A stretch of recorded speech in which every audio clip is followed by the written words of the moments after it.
Yes, we are live. Wow, what has been going on at Ferrari? Is it a clown show? Maybe it is.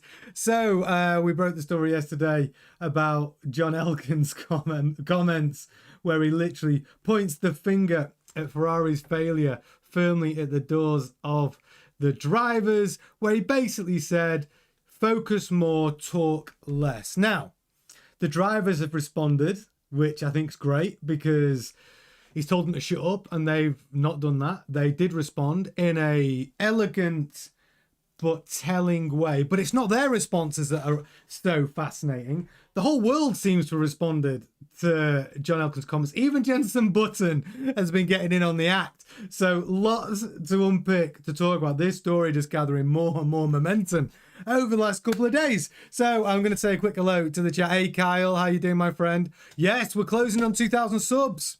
We're getting very close. Yeah, really good. Hey, Gemma. And actually on that point, Kyle, if you are brand new to the channel, please do us a massive favor. Put a like on the video. Subscribe to the channel if you haven't already. Hit that little bell button because that keeps you updated to when new content comes out. And if you feel like hyping any of the videos, then please do that if you feel the need to do so. Thank you very much. Very grateful to each and every one of you. So yeah, let me do a quick refresher on the story so far.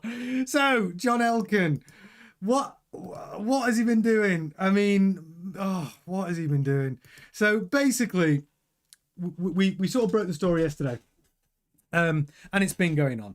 So basically, he was speaking at the Milano Cortina 2026, just after the Brazilian Grand Prix. And he was saying, Brazilian Grand Prix, big disappointment. He said, if we look at the Formula One Championship, we can see that on the one hand, we have our mechanics who are basically winning the championship with their performance and everything that has been done in the pit stops. Okay. If we look at our engineers, there's no doubt the car has improved.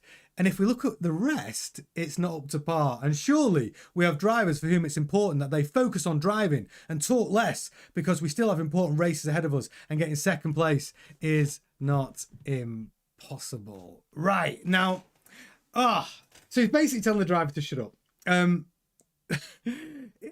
It's beyond me that those were his comments, right? Beyond me. I mean, you got Leclerc, who's qualified in the top three at the most recent three events, and in Brazil he had a good chance of getting a podium as well. He's outperformed that car by a considerable mile. He's flattered that car all season.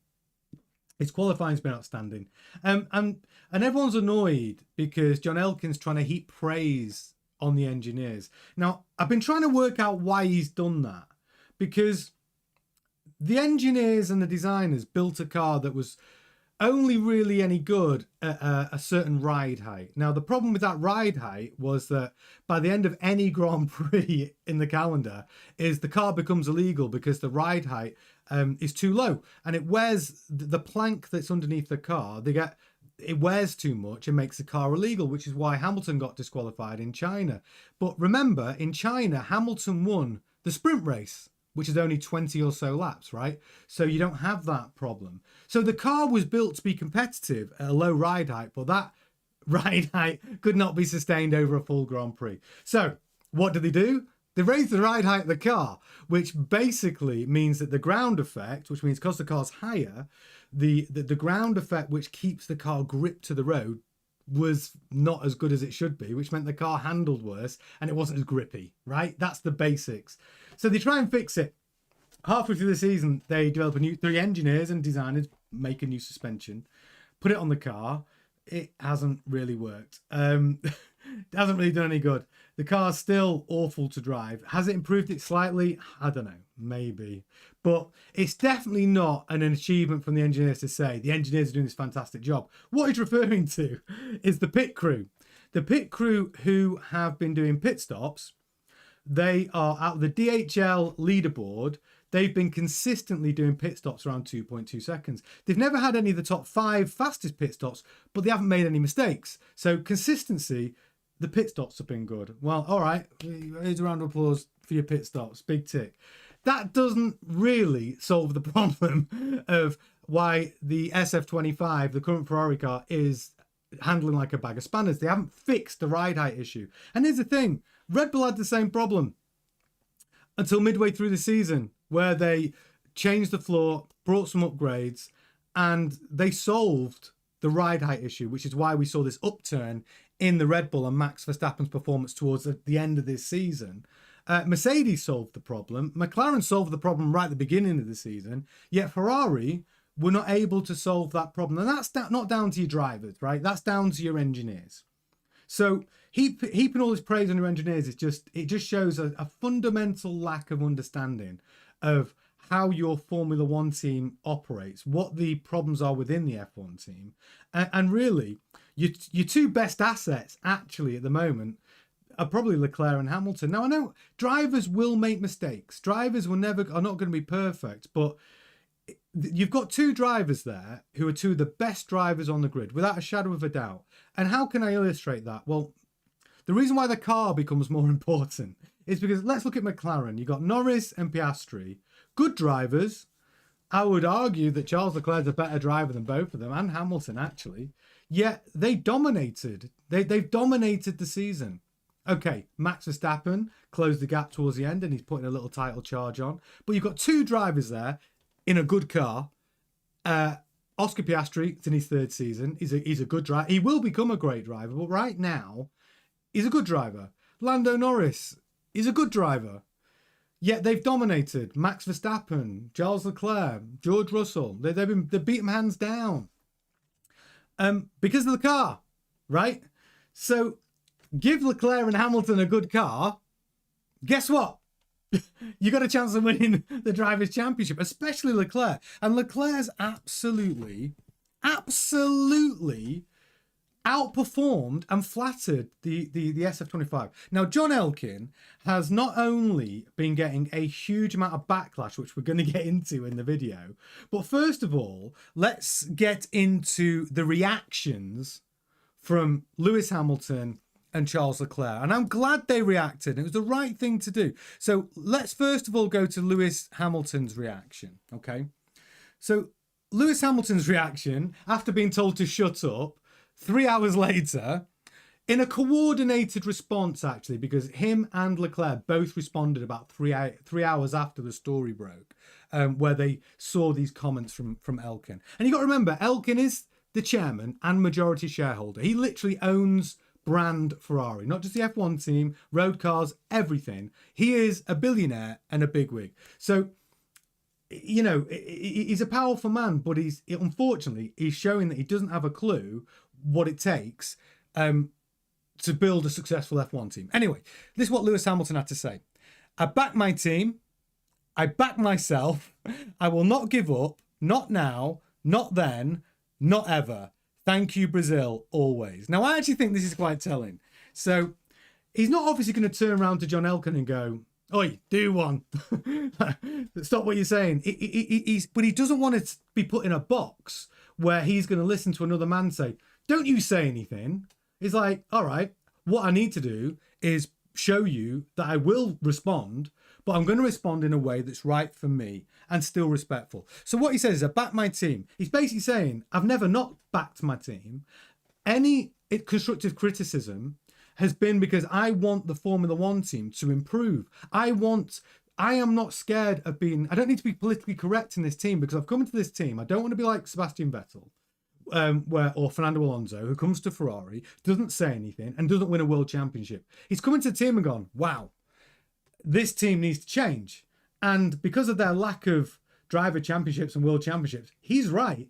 So he then starts pushing back on the team processes. He starts holding people accountable. He starts requesting upgrades that the team basically say, no, we're not going to provide that upgrade. We're going to try and do this new suspension. They don't listen to him. And he's the only guy in the team who's got 7 world championships, right? He's the driver of your car. You need to have a relationship where the driver has a vocabulary with the engineers and the engineers can translate that vocabulary into engineering parts to make the car quicker. That's what you get with Lewis Hamilton. You don't get that with a rookie, right? Stick a rookie in a car, like everyone's talking about Ollie Behrman and Gabriel Bortoleto. Ollie Behrman, obviously quick. Stick him in a Ferrari that you need to develop the team to get better. he's going to drive that Ferrari as quick as that car can go, but he's not going to give you valuable feedback because he hasn't got the experience on how to bring the car on and make it a championship winning car. But you get that with Hamilton and you get it with Leclerc. So what Hamilton's done, he said, I won't shut up. So I'm going to tweet out straight away. I'm going to tell you that I back the team. I'm going to tell you that I back myself, Mr. Elkin. I'm also going to tell you I'm never going to give up. So what he's saying there is, whatever you might say about me, if you try and throw me under the bus, I'm never going to give up. Not now, meaning right now that you're saying this stuff. Not then, as in I've never done it before. Not ever. So what he's basically saying is anybody who has... Because Hamilton, you could argue, has been, whether it's FIA rulings or the point or penalty decisions that have gone against him, 2021, even if he might believe there are forces that don't want him to win the 8th World Championship, like Hamilton has been through it. And you know what? Just because Elkan is the chairman of Ferrari, I don't think Hamilton needs to take it. He's going to be respectful because he's under contract for 26. So what he's basically doing is pushing back the maximum he can do in the way that he can do it. And the one thing he's not going to do, if you tell him to shut up, trust me, Hamilton's going to respond with a tweet. And that's what he's done. And I think Hamilton is in the right. I think all of his comments since joining Ferrari have been to try, it's for the betterment of the team. And I think that the fact that he's prepared to put himself in a position where he could become unpopular within a team, he's doing it because he believes that's what the team need to do. And whether you believe Hamilton or not, you don't even need to take Hamilton's word for it. Ferrari haven't won anything for a long time. They're a heritage team. Enzo Ferrari would be turning in his grave. The problems at Ferrari are not the drivers, which we'll get into in a moment. So that's Hamilton's response. And I have to say, I absolutely respect it. I'd like to say, hey, Irina, welcome to the chat. I've just seen you in there. Anyone else, if you're watching, thank you. Please hit a like on the video. Subscribe if you haven't already. But make sure you get in the chat. They're a lovely bunch. We'll get interactive. But I'm just going to get next up into Charles Leclerc's response. Because Charles Leclerc, actually, when we think about the two drivers who have spoken negatively, let's say, about the team throughout this season, I actually think Hamilton's been the more politically correct. Charles Leclerc has been quite blatant. Look at Baku, where he was on, where the car was super competitive, but because of plant wear, again, we're looking at illegal ride height, they overpressurized his rear tires to raise the height of the car. And Charles Leclerc's on the radio saying, hey, why have you done that? Why didn't you just allow me to manage the car? The car is now undrivable. We're going to lose the podium after being super quick. And so he has been quite open about calling out the team. He called out the team for their decisions on when to put the cars out on track in qualifying. Hamilton's done the same. They've called the team out on certain processes. They've called the team out on the actual upgrades. They both said after the testing of the rear suspension, which was supposed to solve the rear ride height issue, that it's not that good. And they also said these are not the upgrades that we've asked for as drivers. So he has been very honest, but this is his response to Elkan. A very difficult weekend in Sao Paulo. Disappointing to come back with nearly no points at all for the team in what is a critical moment of the season to fight for the second place in the Constructors' Championship. He also says it's uphill from now. I mean, it's hard, it's a big job. And it's clear that only unity can help us turn that situation around in the last 3 races. And that's a really funny turn of phrase. And I'm going to come to his last sentence. We'll give it all, as always. But that's a really funny turn of sentence. It's only unity that can help us. He's using the same words that Elkin used in his speech, where he was basically throwing the drivers under the bus. He was basically saying, yeah, it is unity. But what he's sort of like saying is, to John Elkin, is where's your unity? Like, your misunderstanding of how this F1 team works and your misunderstanding of what I've done in this team as a driver who's outperformed the car for the entire season and flattered the car. Like, where's your unity? Right? And he also says, we'll give it all. We'll give it all. And then he puts, this is telling, the last two words are, as always. He's telling him straight, I do my best week in, week out with the car that I've got. Yes, I may say when it's not gone well at the weekend, I may be honest about what is going on, because he's the guy, Leclerc and Hamilton are the guys that have to face the press.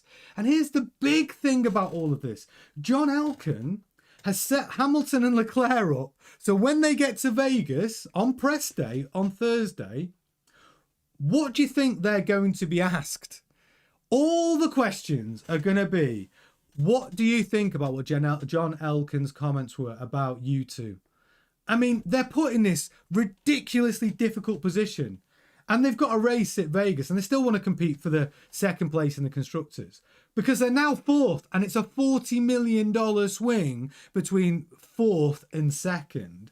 But it's not about the $40 million Ferrari. It's just, if you're John Elkann, owner of Ferrari, can you imagine the difference? Second in the Constructors in the history books is far better than fourth, because at fourth, you're Williams, right? You're a mid-team. That's where Ferrari are at that point. And this is why all of the press outlets, the Tifosi are saying, and the fans in Italy are saying, this is the darkest moment in Ferrari's history. But the problem is, if your guy that owns a team doesn't know what problems need to be solved, it's not going to get solved. And this is the guy that extended Fred Vasseur's contract. Now, we're going to talk about that in a moment. But I do want to say, it's not just me who's talking about the driver's response to John Elkann's comments. It's the entire world. Lewis Hamilton's tweets and Charles Leclerc's tweets, if you just have to look down their timeline and see how much support the drivers have got from the fans and how much ridicule John Elkann has got for his comments, it's absolutely outrageous. One of the funniest ones, which I'll share with you, is Jenson Button, ex-world champion, British driver. Underneath the comment, Sky Sports posted a comment about John Elkann's quote, which said, "Drivers should focus more and talk less." Jenson Button commented, "Maybe you should take that advice, John." Which I just thought was funny. John Elkann does need to do a deep dive into the F1 team and see what's happening, because you've got, and this is going to bring me on to the next point, and this is backed up by motorsport.com. Okay, so Tyler Rawlinson, journalist motorsport.com, says John Elkann should be blaming one key figure for his team's failings in 2025, and it isn't Lewis and it isn't Leclerc. Now, it doesn't take a genius to work out who he's talking about. I'm not trying to throw him under the bus, but he has to be held accountable, and we're talking about Fred Vasseur.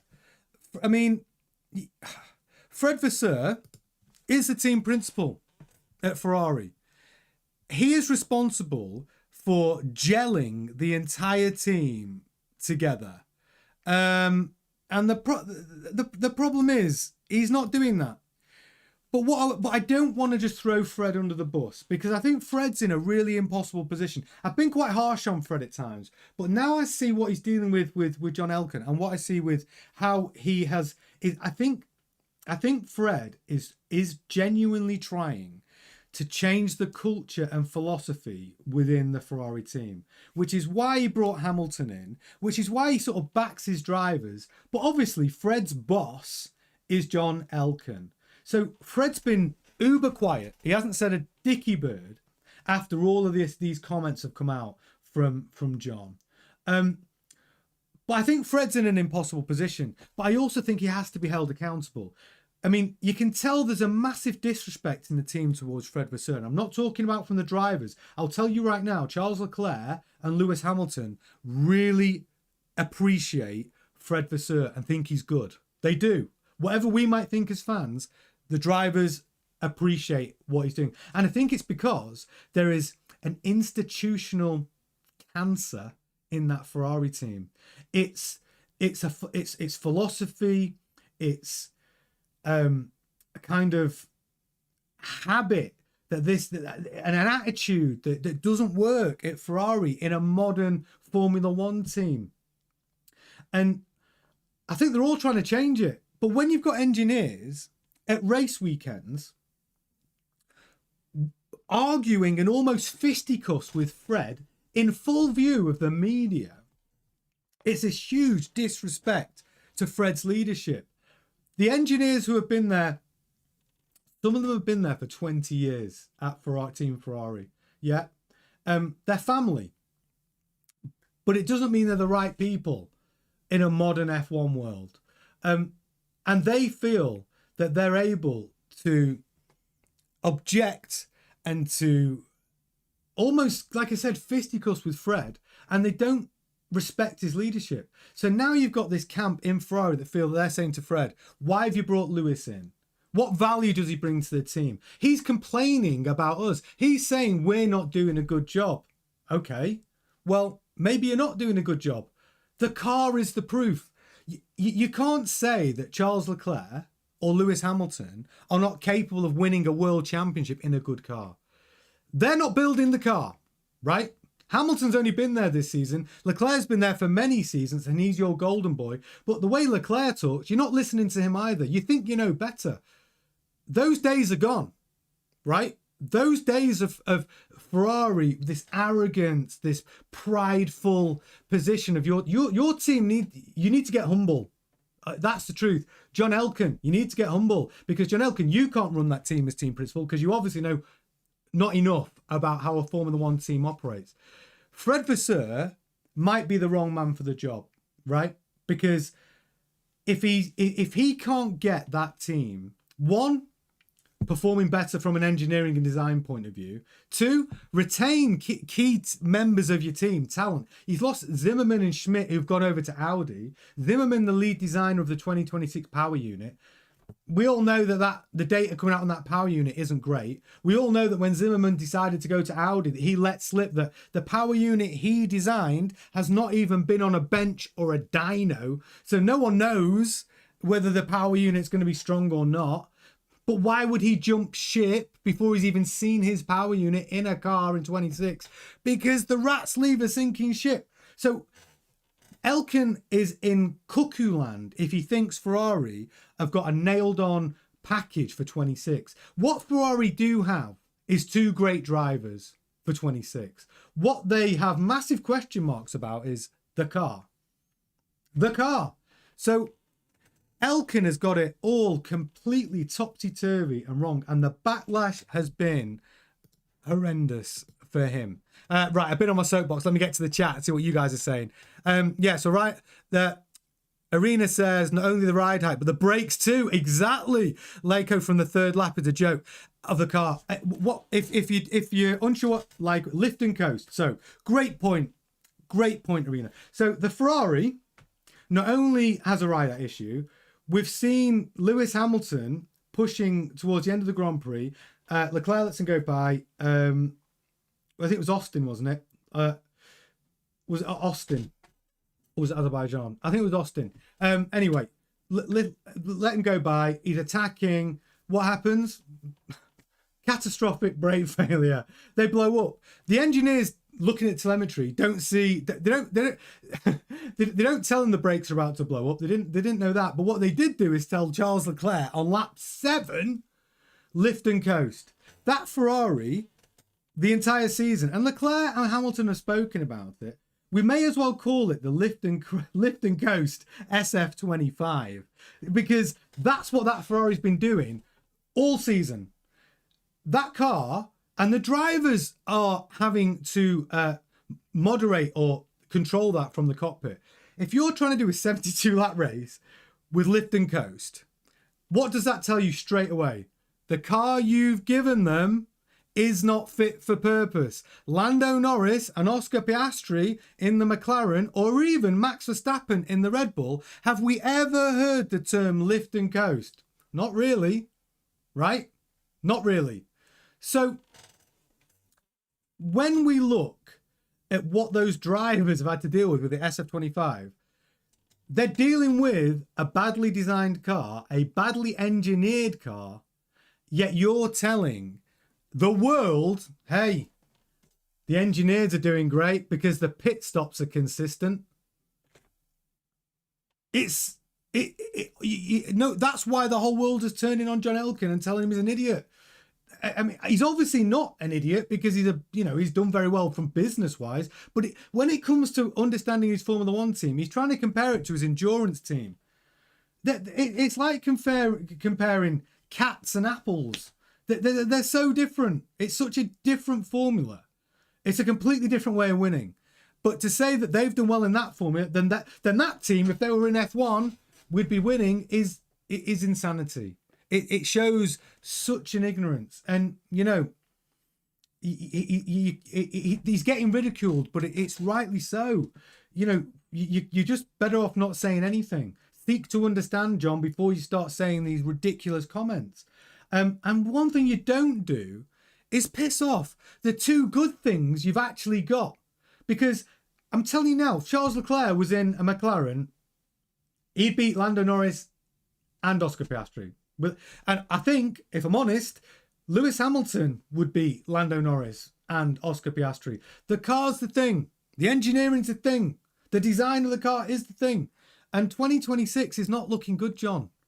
Like, you need to focus on, instead of thinking your engineers are brilliant, well, that's going to hold Ferrari back again, keeping the same cycle of thinking, the same arrogance that's kept you not winning anything for many, many years, the same arrogance of all protect brand Ferrari at all costs. Brand Ferrari within Formula One is going to become Williams, right? You're going to become a mid-team.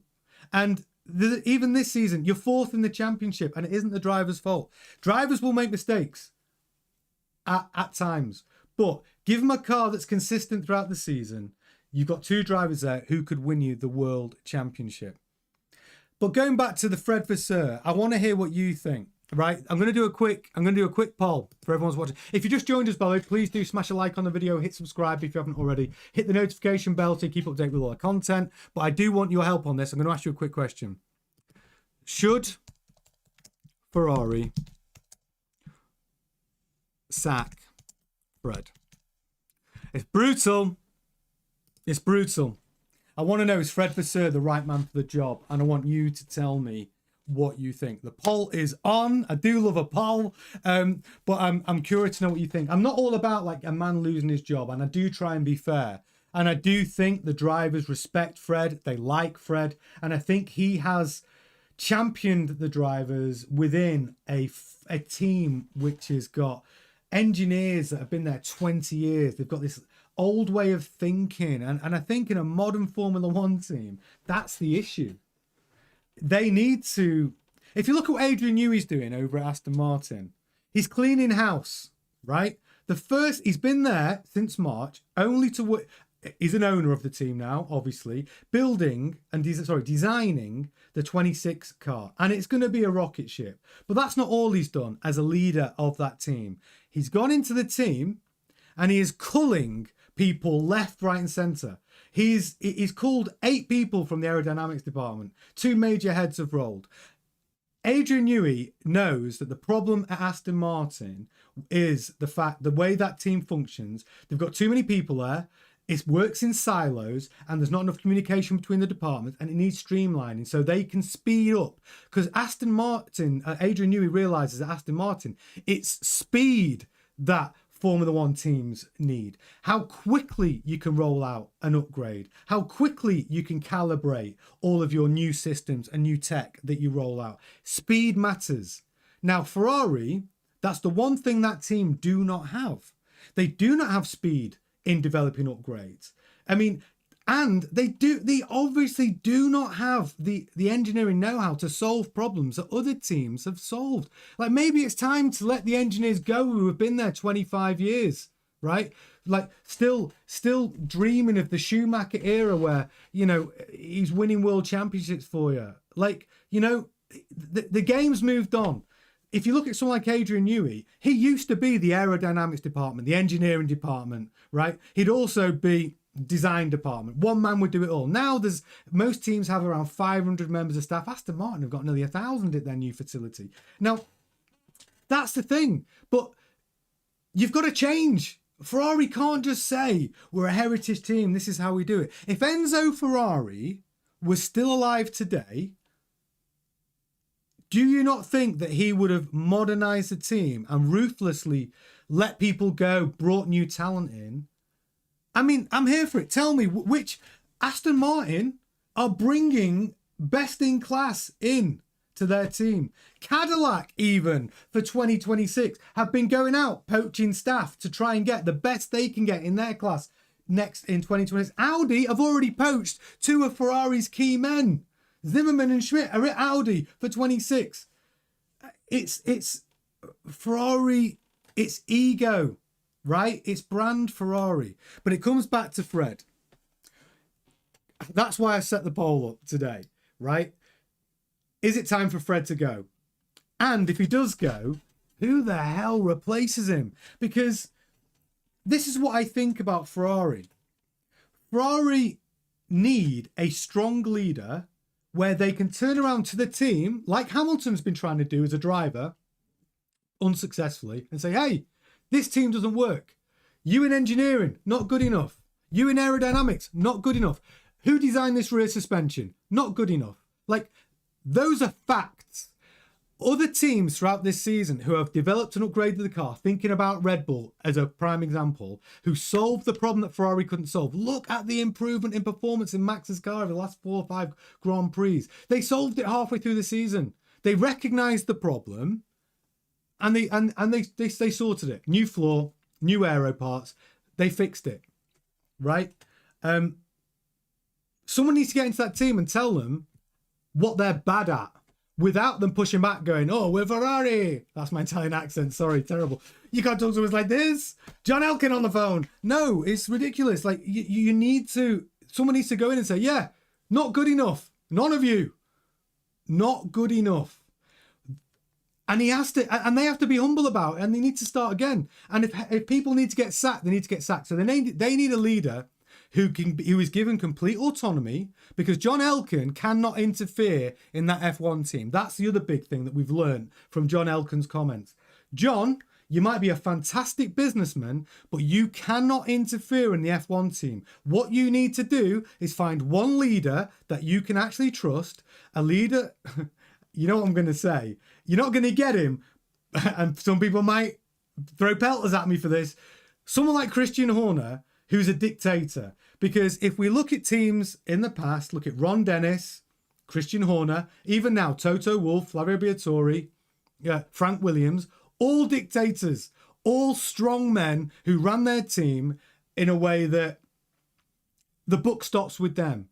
What's interesting is Adrian Newey, who is now gone over to Aston Martin, who is old school, by the way, and now has ownership in the team. Even the CEO and team principal, Andy Cowell, the first thing he said is about Newey is, now Newey's here, they can have a clear direction and decisions are made. He's basically acquiescing and saying, Newey makes the big calls. I know I'm the CEO, Newey makes the big calls.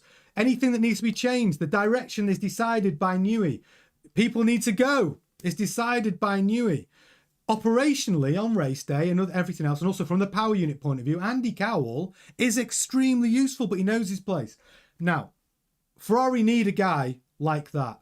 It can't be Elkann, because he doesn't know what the hell he's doing when it comes to Formula One. I'm unsure. I think Fred's lost the room, right? I think that's the thing. I think if we're honest, looking at what you're saying from the poll so far, wow, a lot of you seem to think that it is time for Fred to go.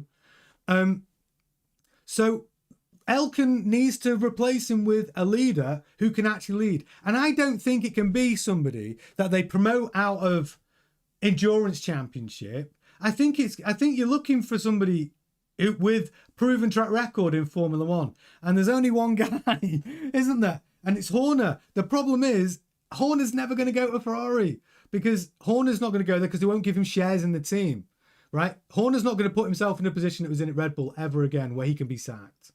He needs ownership. Ferrari won't give it to him. But you know what? If I was John Elkann and the team gets worse and worse, I'd consider it. I'd actually consider it. Toto Wolff has got a third of the Mercedes works team. He owns a third of the Mercedes Formula One racing team. A third. One man. Worth over probably 1.3 billion pounds. Right? Toto Wolff owns a third of Mercedes racing.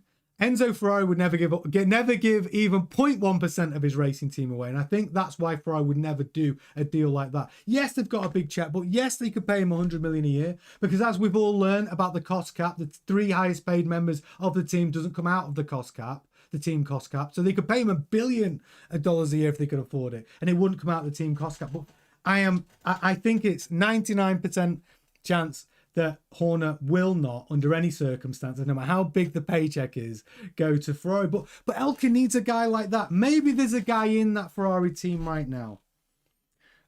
But I think when you look at why Fred Vasseur got his contract extended, I mean, what are the choices? Gunther Steiner, right? Like, no thanks. You know, so I don't know who the replacement is. I know who they should try and get, but I know that won't happen. But I would like, if you're watching the show right now, get in the chat and tell me who you think should replace Fred. And I know you're all going to say Horner, or maybe not, but if it's not Horner, who is it? Right? Who is it? Because I don't know. I don't know. Get in the chat and tell me. I'm going to come to the chat. Let me come to Kyle says, hiya Gunther. Hiya Gunther Steiner. What, for the Drive to Survive footage? He's great on that. Gemma says Elkin needs to start baking and eat some humble pie. Yeah. Kyle says Jenson Button. LOL. It's nice to be retired. Well, that's the thing. That, you know, it's interesting. Jenson Button can speak freely now. He is completely retired from racing. He doesn't need any drives off anybody. So now he's like, it's like getting older as an older man. You know, when you get in your like 70s, where you go, I'll say whatever the hell I want. I don't care. I've done my time on this planet. But Button's got that same approach now when it comes to racing. But yeah, Kyle, that's brutal. Kyle says they don't need to fire us, sir. Keep him as a pit stop coach. He's good at that. Oh, brutal. That's brutal. Yeah. But DT's in the chat and he's saying, yeah, obvious choice. But yeah, Horner. But this is the thing. There isn't anyone else, is there? But what the main thing that I like about what's happened over the last 24 hours is it's given us absolute clarity of what's going on at Ferrari, the leadership at Ferrari, and really the drivers have absolute clarity of where they're at, and because of that, if anything, if Elkin or anybody sees all of this response to the nonsense and the clown show that it is, maybe out of this becomes a clearer direction. Maybe out of this, a vocabulary between drivers and management and engineers can happen. Or the alternative is it completely freaking falls apart. And we see Ferrari tumble to a mid-level team in 26. We see Leclerc leave to go to a top team. We see Hamilton, who isn't ready to quit yet, right? We see Fernando Alonso, 45 years old, next year, 44, 45 next year. He'll be driving an Aston Martin rocket ship designed by Adrian Newey. And if he sees Fernando, his greatest rival, there's no way Hamilton's retiring. He'll drive an Alpine.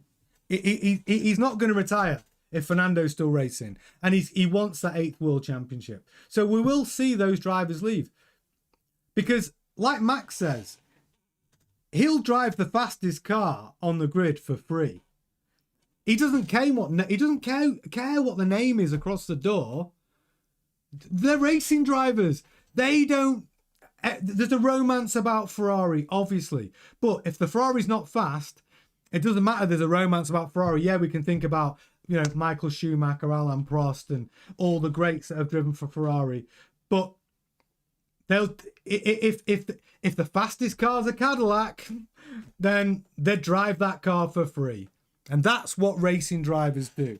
So Ferrari need to forget about pride, forget about image, and get honest, and use the assets you've got. And John Elkin, honestly, stay being a chairman, right? Run Ferrari, and find a guy that knows Formula One. Find a guy. If it's not Fred, find a guy. Beg, Christian Horner. And I mean on your knees, John Elkann. I mean turn up at Horner's house with a special present, the most limited edition Ferrari you can find in your garage. Give it to him and say, please, Horner, will you manage Ferrari for 2 years, right? And then I will help you buy a Formula One team if you need the help. But please, that's what Elkann needs to do. He needs to get on his hands and knees and beg Christian Horner to take the reins, because I can't see anyone else. Hey Will, welcome to the chat. Nice to see you there. If you are watching the stream, please do me a big favour. Smash a like on the video. Hit the notification bell so you stay up to date with all of our content. Really do appreciate everyone's support. Very, very, very, very grateful. But also don't forget, we have a live chat. Really friendly bunch, really friendly community. That's what this is all about. It's a community where we can all hang out, chat about what's going on in Formula One, and we can all have our say, and we can react to the news. So please do get in the chat. Don't be shy. They are a lovely bunch. You've got Will, DT, Crackite, Gemma, all in there. Irene is in there as well. So do make sure you take full advantage of the chat. And if you're watching this on replay, get in the comments. I will respond to you all. So yeah, it's been a big, big story. I'm sorry. Normally, by the way, if you just joined us for the first time, we might have 2 or 3 stories that we cover. But this story has just gone on and on and on. And today the news has been dominated by Ferrari. So yeah, what we're going to do at Vegas? Well, Charlesleclerc, Lewis Hamilton. I'm actually quite looking forward to press day, because if there are no press statements that come out between now and then, God, Leclerc and Hamilton are gonna be absolutely inundated with questions about this. What's your relationship like with Elkann? What's your response to what he's saying? And I do think, Fred Vasseur, if you're going to show some strength and back your boys, you're going to have to speak up, mate. Your silence is deafening, mate. It really is. After all this that's going on, Fred Vasseur's silence in all of this is deafening. You've got a big job pulling that team together. I don't know. Well, that's the real issue. That is the real issue. So, yeah, if, like I said, just a quick recap. If you are listening, John Elkann, send Christian Horner the best Ferrari you can possibly find, the most limited edition. On your hands and knees, beg him to come and lead your team, because you, John, are not fit to make decisions regarding the Formula One team. You need to find a guy who is. Yeah, so that's been tonight's show. Thank you to Kyle, Gemma, Will. Thank you to everyone who's been watching on the live stream. I really do appreciate it. Don't forget, if you wouldn't mind, smashing a like on the video. It means the world, honestly. It really does. If you smash a like on the video, I'll be very, very very grateful. And if you want to share it, hype it, and subscribe to the channel, hit the notification bell as well so you can stay up to date with all of our content. I promise you I will be back tomorrow at the same time, 7:30 GMT, with more breaking and latest Formula One news. Do have the notification bell hit, because if there's any breaking news tomorrow, you will see those videos first. Oh, I need to do the poll. Sorry, before you go, I'm ending the poll. Let's get the result. So 75% of you say it's time for Fred to go, and only 25% of you say Fred should stay. Maybe we'll have another poll tomorrow about who that replacement should be. Listen, guys, thanks again. I really appreciate every single one of you for supporting the channel. But for now, ta-ta.